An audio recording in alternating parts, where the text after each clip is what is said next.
பிஸ்மில்லாஹிர் ரஹ்மானிர் ரஹீம். கடந்த சில நாட்களாக சமூக வலைத்தளங்களில் நபி ஸல்லல்லாஹு அலைஹி வஸல்லம் அவர்கள் அருளியதாக ஒரு ஹதீஸ் இட்டுக்கட்டப்பட்ட பொய்யான ஒரு செய்தி பரப்பப்படுகின்றது. அதாவது, என் அடியார்களுக்கு ரமலான் மாதத்தின் வருகையை அறிவிப்பவர் மீது நரகம் தடை செய்யப்படும் என்ற செய்திதான் அது.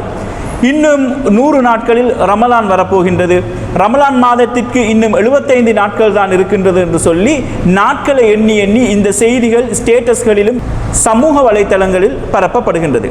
இந்த செய்தி உண்மைதானா என்று பார்க்கும் பொழுது இந்த ஹதீஸின் வாசகம், மன் அபுலக இபாதி பிஷஹ்ரி ரமவான் ஹுர்ரிமத் அலைஹின் நாரு என்ற செய்தியாக இந்த ஹதீஸ் காணப்படுகின்றது.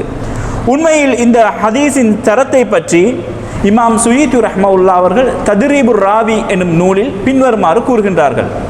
இப்னு அல் ஜௌசி ரஹ்மத்துல்லாஹி அவர்கள் அறிவிப்பதாவது, ஒரு ஹதீஸ் நியாயத்துக்கு மாற்றமாக உள்ளது, அல்லது மற்ற நம்பகரமான தகவல்களுக்கு விரோதமாக உள்ளது, அல்லது இஸ்லாமிய அடிப்படைகளுக்கு முரணாக உள்ளது என்னும் காணும் போது அது கற்பனை செய்யப்பட்ட இட்டுக்கட்டப்பட்ட செய்தியாகும் என்பதை நீங்கள் அறிந்து கொள்ள வேண்டும் என்று கூறுகின்றார்கள்.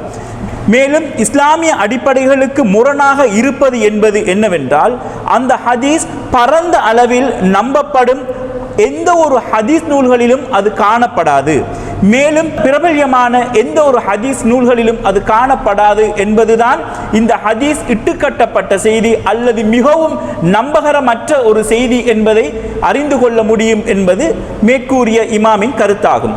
அதே போன்று நவீன கால அறிஞர்கள் எகிப்தில் காணக்கூடிய அல் அஸ்ஹர் பல்கலைக்கழகத்தின் ஃபத்வா குழு உறுப்பினரான டாக்டர் அத்தியா ஷாலின் அவர்கள் இது குறித்து ஒரு விளக்கம் ஒன்றை கூறுகின்றார். இந்த செய்தி சமூக ஊடகங்களில் பரவலாக பகிரப்பட்டாலும் நபி ஸல்லல்லாஹு அலைஹி வஸல்லம் அவர்களின் எந்த ஒரு ஹதீஸிலும் இது அடிப்படையான ஒரு செய்தியாக இது இல்லை. மேலும் ரமலான் மாதத்தின் வருகையை மக்களுக்கு முன்னதாக அறிவிப்பதில் எந்த விதமான சிறப்பும் இல்லை, அதில் எந்தவித பயனும் இல்லை என்று கூறுகின்றார்கள். ஆகவே இந்த செய்தி மிகவும் இட்டுக்கட்டப்பட்ட ஒரு செய்தியாகும், மௌலூஆன தரத்தில் மிகவும் அடிமட்டத்தில் இருக்கக்கூடிய ஒரு செய்தியாகும். இந்த செய்தியை பரப்பி நாம் நரகத்துக்கு செல்லக்கூடாது என்பதுதான் இந்த சிறிய வீடியோவின் விளக்கமாகும். நபி ஸல்லல்லாஹு அலைஹி வஸல்லம் அவர்கள் கூறுகிறார்கள், மன் கதிப அலைய முத்தஅம்மிதன் ஃபல்யதபவ்வ மக்அதஹு மினன் நார். யார் என் மீது வேண்டுமென்றே ஒரு செய்தியை இட்டுக்கட்டுகின்றாரோ அவர் செல்லும் இடம் நரகமாக இருக்கும் என்று நபி ஸல்லல்லாஹு அலைஹி வஸல்லம் அவர்கள் கூறுகின்றார்கள்.